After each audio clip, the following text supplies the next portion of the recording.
Hello my lovely soul family, आपके लिए एक और रीडिंग लेके आई हूँ जिसका टॉपिक है आपकी सूझबूझ की बातें कर रहे हैं लोग। कौन लोग हो सकते हैं, क्या है, सभी कुछ जानेंगे टैरो कार्ड के माध्यम से। और यहाँ पर देखो, जो कुछ मुझे दिखा उसमें सबसे पहले ये दिखा कि आपका दुखों से गहरा नाता, वो सॉन्ग है ना, ये बंधन तो प्यार का बंधन है, जन्मों का बंधन है। तो बिल्कुल ये बंधन जैसे कि आपके प्यार जैसा बंधन है और जन्मों जन्मों का बंधन हो, जैसे कि दुखों के पहाड़ आपके ऊपर लद के हमेशा से खड़े रहे। तो मैंने ये यहाँ पर ये भी टॉपिक लिया कि आपका दुखों से गहरा नाता। तो जैसे ही कार्ड मैंने शफल किए और ये निकल के आ ही जाता है, इसीलिए आज का टॉपिक ये भी रहने वाला है। और ये सूझबूझ आपकी नहीं होती तो फिर आज बातें क्यों हो रही होती। तो ये जनरल रीडिंग है, मेल फीमेल सभी के लिए। और जो गंदा सा गाना गाया मैंने, मतलब गाना बहुत अच्छा है, वो सॉन्ग बहुत अच्छा है, आप सुन सकते हैं उसको कहीं भी, लेकिन जो मुझे गाना नहीं आता उसको इग्नोर करेंगे, समझेंगे भाव को, ठीक है। तो ये जनरल है, मेल फीमेल दोनों के लिए समान है। जैसा कि मैंने बोला, कलेक्टिव है, टाइमलेस है, जब से आपको रीडिंग मिलती है तभी से लागू हो जाती है। पहली बार आए हैं आप मेरे चैनल पे, फटाफट से लाइक शेयर सब्सक्राइब कमेंट्स करके अपनी एनर्जी को सेंड कर सकते हैं। अगर आप किसी मुसीबत में घिरा महसूस कर रहे हैं, मन में उलझने हैं, कोई प्रश्न ऐसा है जिसका उत्तर नहीं मिल रहा है, आप ले सकते हैं मुझसे सलाह, टैरो कार्ड रीडिंग भी करा सकते हैं, एंजल की गाइडेंस ले सकते हैं, हीलिंग करा सकते हैं और टैरो का कोर्स भी कर सकते हैं। ये सब फ्री में नहीं है, सबकी एक एनर्जी फीस है। वक्त बहुत कीमती होता है और वक्त की भी फीस होती है। तो डीपी पे चार्ज दिए हैं, आपको जो भी वक्त मेरा चाहिए रीडिंग के लिए, सलाह के लिए या हीलिंग के लिए, वो आप मुझसे पूछ सकते हैं मैसेज के द्वारा। तो चलते हैं रीडिंग पे। कार्ड मैंने शफल कर लिए हैं। अब मैं बात करूं अगर आपकी, तो ये तो मुझे दिख ही गया, जैसा कि मैंने शुरू में ही बोला कि ये बंधन तो प्यार का बंधन है, तो जन्मों का नाता है आपका ये दुखों से।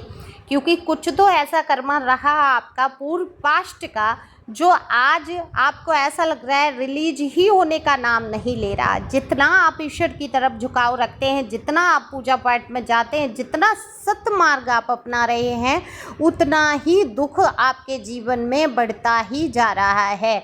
तो कभी कभी आपको ये भी गुस्सा आता है कि काहे की पूजा पाठ करें, या कुछ लोग आपसे बोल देते होंगे अरे पूजा कम करो, भगवान को कम मानो, देखो सारे दुख चले जाएंगे। ऐसा नहीं है, एक लॉजिक है, एक समझो। 84 लाख योनियाँ कही जाती हैं अपने धर्म में। जो भी धर्म के आप हैं, आपके धर्म के अनुसार आप अपने हिसाब से ले सकते हैं। एक रूह, पाक पवित्र रूह तो होती है जो कि कभी ख़त्म नहीं होती है। उसको हर बार नियुक्त करने के लिए किसी न किसी रूप में तो पृथ्वी पर भेजा ही जाता है, आत्मा को, सोल को, रूह को, जो भी आप बोलते हो, ठीक है। तो वो किसी न किसी फॉर्म में तो रहती है जब वो ख़त्म नहीं होती है। ईश्वर में विलीन होने के लिए तो बहुत उच्च शिखर से हम जब जुड़ जाते हैं उनसे, तब जाके जब हम कई जन्म लेके, और जो मनुष्य जीवन हमें बहुत ही परमात्मा की कृपा से मिलता है और हम इसका पुण्य प्रताप समझ के हम केवल ईश्वर की भक्ति में सम्मिलित होकर उनको प्राप्त होने के लिए, विलीन होने के लिए जब समर्पण करते हैं, तभी विलीन हो पाते हैं। तो किसी न किसी फॉर्म में तो हम रहते ही हैं यहाँ पृथ्वी पे, है ना।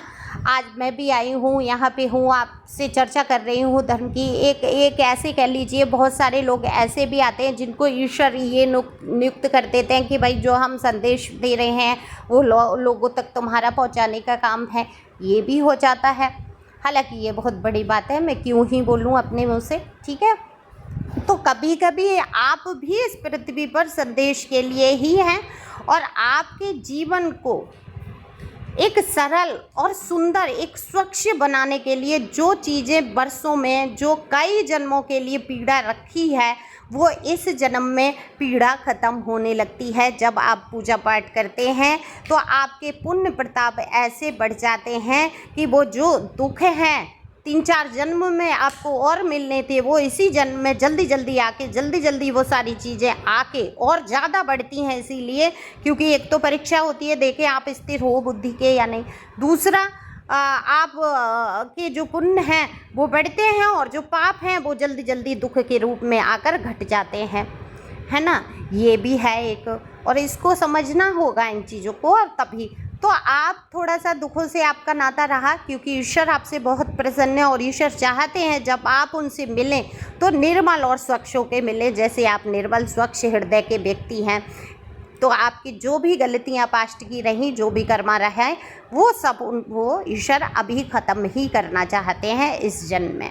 ठीक है, तो स्वीकार करो, प्रसाद तो वही कड़वा हो मीठा हो जो भी हो, ईश्वर से जो हमें मिल रहा है वो हमें स्वीकार करके आगे बढ़ना है। पर इसका मतलब ये नहीं कोई आपको जूतों से डंडों से मार रहा है, अब्यूजिंग कर रहा है और आप उसको प्रणाम करके बस सुनते रहो। प्रणाम करो मन के अंदर, वहाँ आपको सहने की आवश्यकता नहीं है, क्योंकि अत्याचार करने वाले से अत्याचार सहने वाला भी दोषी होता है ना। उस स्थान से, उस व्यक्ति से, उस परिस्थिति से तुरंत दूर हो जाओ, अपने बलबूते जीना शुरू करो। तो ये हिम्मत तो आपके अंदर है, देखो, और आपने हिम्मत तो की है, आपने समझदारी दिखाई है, और समझदारी से आप दुखों से जो लड़े हैं, जिस तरीके से आप आगे बढ़े हैं, एक कमर कसते हुए एक इंसान जैसे चलता है, एक योद्धा जैसे, नाइट्स के कार्ड ही बता रहे हैं यहाँ पर कि आप किसी योद्धा से कम तो है नहीं, कमर कस के आप आगे बढ़ चुके हैं। जो युद्ध है ये महाभारत का नहीं है, आपके जीवन का है, आपके मन के अंतर आत्मा में जो दुख बसे हैं उनका है।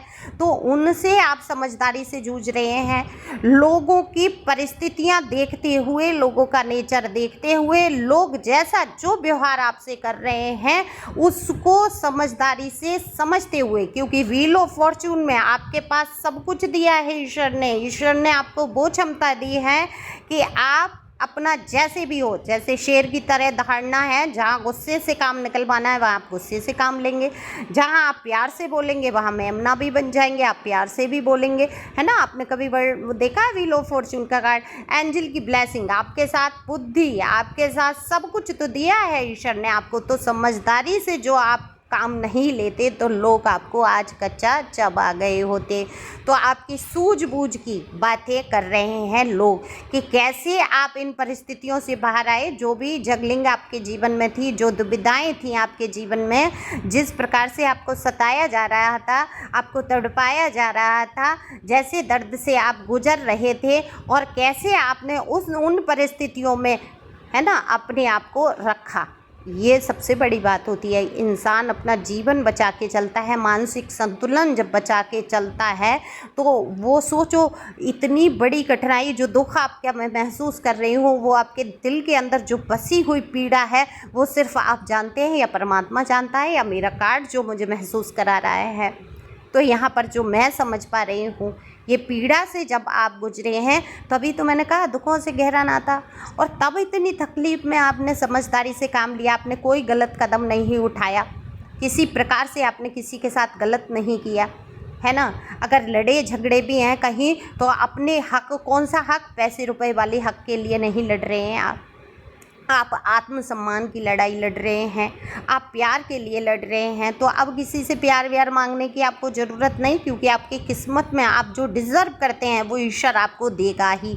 आप उन लोगों से मत मांगो प्यार या सम्मान या इज्जत जो खुद, जिनके पास है ही नहीं, गरीब हैं वो तो बेचारे। सोचो आप क्या ही मांग लोगे, जिसके पास कुछ है ही नहीं वो क्या दे देगा आपको, कुछ दे देगा नहीं। उसके पास तो गालियाँ हैं, उसके पास अब्यूजिंग करने का नेचर है, संस्कार है नहीं, और बदनाम करने की कोशिश है, क्योंकि उसने आज तक यही झेला, यही चला इसकी लाइफ में, उसने कुछ अच्छा देखा ही नहीं जो आपके साथ अच्छा कर देगा।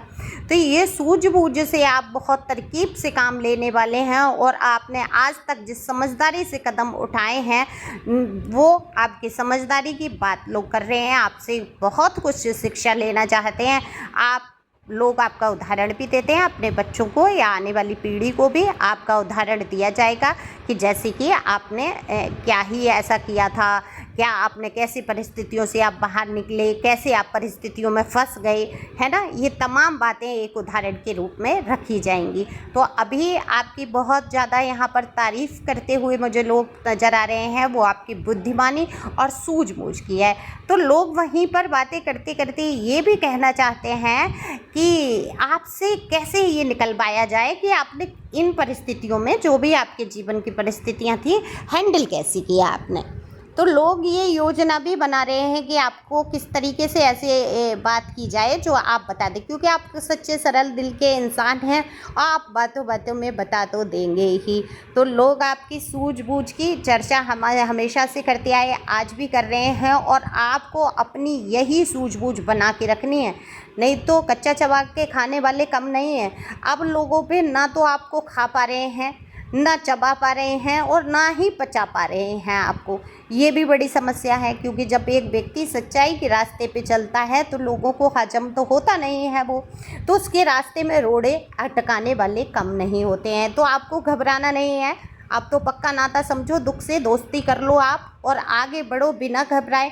अगर आपको कोई समस्या बहुत ज़्यादा लगती है, देखो बहुत ही तकलीफ़ में या बहुत समस्या में है, या बहुत कोई ऐसा प्रश्न है जो आप फंस रहे हैं जहाँ पे कहीं से कोई रास्ता या किसी को आप नहीं बता सकते, वहाँ के लिए पर्सनल रीडिंग है। और ये व्हाट्सएप नंबर है, प्लीज़ व्हाट्सएप पर ही मैसेज करना। अच्छा, कॉल मैं नहीं देख पाऊँगी तो आप भी परेशान होंगे कि कॉल नहीं देखा, तो आप वहाँ पर बिल्कुल निश्चिंत होकर, आपकी प्राइवेसी हमेशा बरकरार रखी जाती है। इतने लोग रीडिंग करा चुके हैं, क्या किसी की बात कभी लीक हुई है? तो ऐसे सोचते हुए आप अपनी बात रख सकते हैं। लेकिन फिर कहूँगी, पर्सनल रीडिंग फ्री में नहीं होती है। तो thank you for watching my channel. Thank you angel, thank you God, thank you प्यारी व्यूअर्स।